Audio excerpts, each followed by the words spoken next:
Dewan Pimpinan Pusat Forum Komunikasi Anak Betawi, Bang Muhammad Ihsan SH, dengan tegas merespon dan memberitahukan kepada Porkabi se-Jabodetabek lewat pesan video bahwa pada tanggal 20 Desember 2021 adalah putusan Pengadilan Tata Usaha Negara yang hasilnya kemarin bukan kita dikalahkan, tapi itu adalah NO. Putusan NO merupakan putusan yang menyatakan bahwa gugatan tidak dapat diterima karena alasan gugatan mengandung cacat formil. Ini artinya gugatan tersebut tidak ditindaklanjuti oleh hakim untuk diperiksa dan diadili, sehingga tidak ada objek gugatan dalam putusan untuk dieksekusi.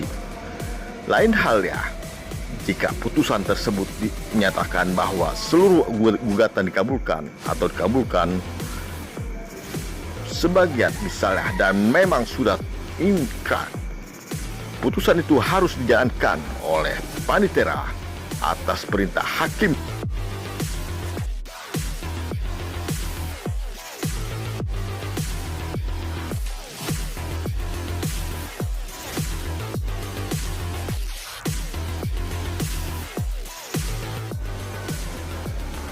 Terkait hasil putusan pada tanggal 20 Desember 2001 bahwa prinsipnya kami di bawah kepimpinan Majen TNI Purnawirawan Haji Nahrawi Ramli SE dan Ketua Umum Muhammad Ihsan SH adalah Porkabi yang sah. Dasarnya adalah kita punya surat keterangan terdaftar SKT Kemendagri yang diterbitkan tahun 2020 pada tanggal 01 Februari 2020.